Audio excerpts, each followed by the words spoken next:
事情最开始是在6月底的时候，当时土耳其邀请巴基斯坦、卡塔尔、阿塞拜疆等国共同组织了一场代号为“安纳托利亚之鹰2021”的联合军事演习。在军事演习中，有一场罕见的大比分空中对抗，是由枭龙战机的改良版 Block 2型对抗阵风战机。但意外的是，最终结果却是以阵风战机的2-6的大比分战损而落败。然而在最近，国际互联网上开始有人发布分析视频，细数这场空战的细节情况，认为阵风战机可能有些被法国达索公司营销的太好了。但真实情况有些名不符实。但是这一分析可不得了，直接把印度网友给激怒了。毕竟印度人可是全国上下将这款战机看作是救世主的，在印度人眼里，就凭借着自己采购来的36架疑似二手阵风，就能够抹平与解放军的军事差距，碾压巴基斯坦。很快，印度键盘侠们浩浩荡荡就开始出没在视频评论区的各个回复之中。有印度网友表示，这都是假的，这是造谣。今天你说这 F-17能打赢阵风战机，是不是下一个视频就是拳打美国 F-22，交替俄罗斯苏57了？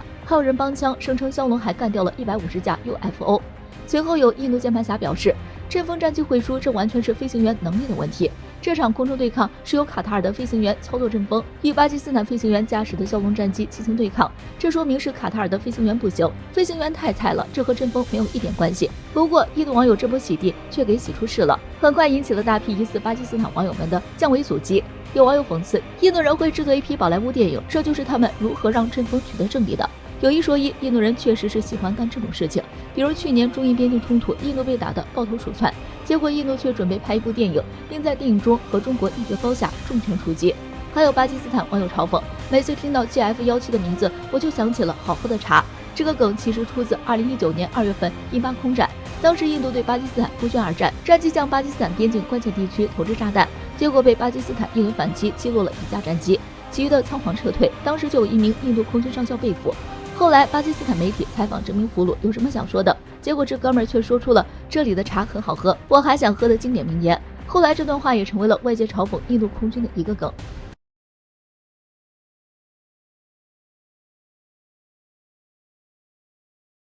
澳大利亚近年来像失了智一样疯狂针对中国，中澳两国关系已经降至冰点。据报道，美澳等国在澳大利亚周边海域举行了多国军事演习，围堵中国意图明显，并且澳大利亚方面一直在积极对抗中国，多次对中国进行诋毁攻击。很多政客公然宣称准备和中国开战。近期又与日本狼狈为奸，对中国东海、南海指手画脚，气焰很是嚣张。中国当然不会束手就擒，目前已经在对澳留学、旅游等方面发出警告，并采取暂停了澳大利亚牛肉进入中国市场，对澳大麦加征关税，以及针对各种矿产、红酒和木材等多方面的反制措施。中国是澳大利亚重要的贸易对象，这些反制措施对澳大利亚经济产生了巨大的影响。美国贸易代表戴奇特意与澳大利亚贸易部长特汉进行了会晤。据德国之声7月22日报道，美国贸易代表戴奇表示，美国密切关注中澳局势，并且会帮助澳大利亚解决因中国反制导致的贸易难题。美国将坚定与澳大利亚站在一起，共同应对。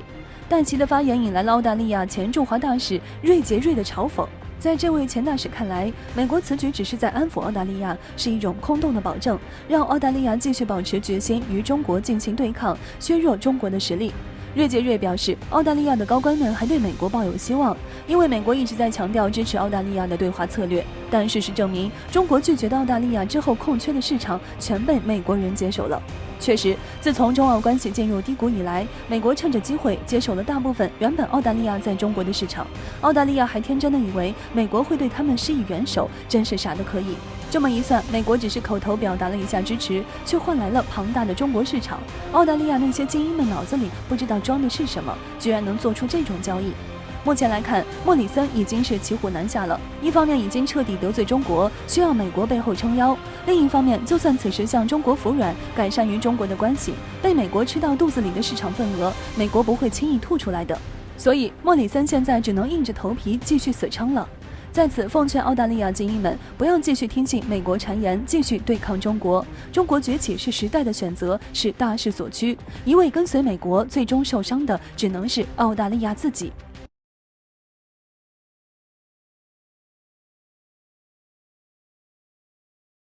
根据日本媒体的报道，日本政府已正式宣布将具备短距起飞、垂直降落能力的 F-35B 隐身战机部署于九州南部的航空自卫队新田园基地。果然暗藏玄机，被美媒一句话挑明。据美国福布斯杂志刊文指出，日本将 F-35B 战斗机部署此地，目的在于和南部离岛的基地以及改装过后的2艘出云级航空母舰形成海空合力，未来可以协助美军干预台海的军事行动。自卫队内部关系人士先前告诉宫崎日日新闻，日本政府已决定在新田园基地驻派1个 F-35B 中队，预计2024年先部署6架，2025年再部署2架。最终数量约为20架 F-35B。日本 NHK 电视台随后报道，防卫省九州防卫局也已经与当地地方政府进行协商。自卫队解释了选择该基地的原因，并强调为避免扰民，日制的 F-35B 仅会在紧急情况下进行垂直降落，以降低噪音对居民的影响。读卖新闻指出，驻防广岛县海上自卫队无基地的加贺号直升机航母已经计划改装为轻型航空母舰。日本海上自卫队在出云级建设之初就考虑到了这一点，其甲板设计完全可以承受 F-35B 的垂直降落，这一点与韩国的独岛级有着极大的区别，也显示出日本自卫队的勃勃野心。对于曾经建造过航母的日本各大船企而言，建造能够起飞 F-35B 的轻型航母不存在任何技术障碍。另外，必须考虑到的是，战时在日本的 F-35B 可不止日资一家，届时美军的大量 F-35战斗机都会进驻，可以共用日本的后勤设施。目前，驻日美国陆战队 F-35B 战机的主要基地位于山口县的岩国基地，而日本政府还特意自掏腰包买下了一座私人的马毛岛，交予美国海军用于舰载机训练。马毛岛位于九州南方，距离中国上海仅数百公里，是非常有威胁的基地。因此，介于无基地、岩国、马毛岛之间，能同时满足大量培训需求的新田园基地，就成为日本部署 F-35的最好的选择。福布斯杂志表示，日本自卫队希望通过九州以南的一连串离岛基地、冲绳基地、美日潜艇、出云号和加贺号航母，加上最新的 F-35B 战机，构筑成日本在东海区域的防御铁壁，在战时能够阻止中国海军通过第一岛链。不过，福布斯杂志也指出，虽然 F-35B 凭借短距能力，甚至能在距离台湾仅100多公里的与那国岛机场起降，但离岛机场停机坪非常狭小，设施简陋，不可能有效维护精密复杂的 F-35B， 任何故障都可能导致 F-35的趴窝。而距离中国越近的机场，在受到攻击时就越脆弱。其实，无论是岩国、马毛岛还是冲绳，所有的机场基本都在中国导弹的打击范围内，都已经没有绝对的安全性可言。可是，自从美日峰会以来，日本政界高层就不断在台海问题上发声，甚至将此类言论写入国防白皮书，可以说完全在挑战中国底线。而中国的态度也十分明确，任何妄图干扰中国统一的人和行动都会遭到彻底的失败。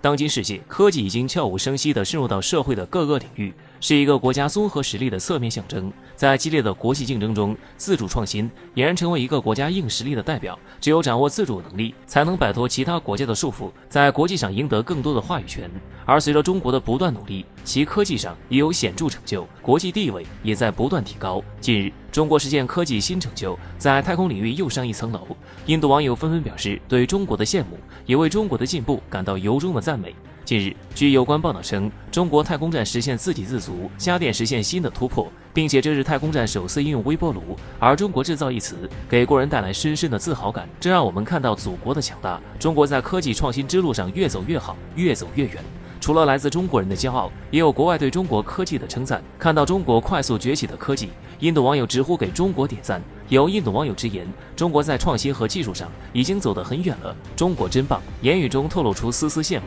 其实，印度木了这番操作并不是没有道理可言。就像印度人自嘲道，印度连自行车都造不出来，还想和中国竞争。正如印度的自我调侃，在国际印象中，印度一直扮演着不太好的角色，总是妄想一步能够登天，站在世界的顶尖，成为军事方面的佼佼者。但是事实总是与之想象相反，印度折腾这么久，不仅没有在军事方面混出实质性的成就，最后还落得人人皆嫌的地步。不仅如此，印度好像不自知自己的实力水平，频繁挑起事端。就拿中国和印度来说，中印关系处于一个逐渐恶化的趋势。这段时间，印度也一直在挑衅着中国，就中印边境总有小动作，大有碰瓷之意。此前，印度在中印边境部署20万大军，企图向中国示威，并在国际上推卸责任，贼喊抓贼，想把中国拉下水。而印度的这番操作，搬起石头砸了自己的脚，不不仅没有捞到好处，还既是恶灵。事实上，印度和中国叫嚣，除了自己本国的因素，其背后还有美国等西方国家的推波助澜。印度一直接受西方国家的鼓吹，在长时间的洗脑中，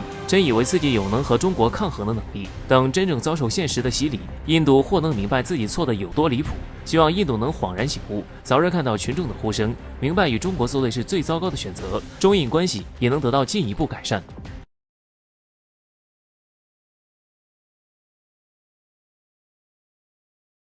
美国国务院2号人物温迪·舍曼目前已前往天津。首先，他会与中国外交部负责北美事务的副部长谢峰举行会谈，随后再与王毅外长举行会谈。据《环球时报》的消息称，7月26号上午，中国外交部副部长谢峰在天津与美国常务副国务卿舍曼会谈时，表示中美关系陷入僵局并面临严重困难，根本原因是美国一些人将中国视为假想敌，通过妖魔化中国，妄图营造出一种战胜中国的事态，以此来重振美国的民族意识，转移美民众对国内政治社会的不满，把美国内深层次结构性矛盾甩锅给中国。在遭到了中国的3次拒绝后，舍曼还是来了。中美会谈也已经正式开始，从谢峰的话中就不难看出，他对这次的会谈是不满意的，一上来就道破美国为什么要发起同中国的竞争。那么这次美国到底想做什么呢？为什么非要和中国会谈不可？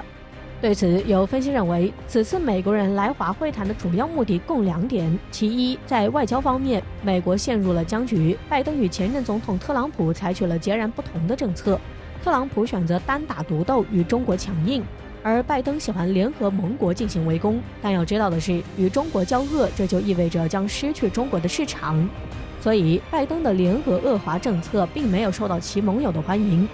其二，美国当前的经济局势完全可以用紧张的要命来形容。28万亿美元的债务，即使全美人不吃不喝，在未来也还不清。面对庞大的债务和经济低迷，此时美国心中只有一个想法，就是赶快找个经济大国买点美债，帮自己度过危机。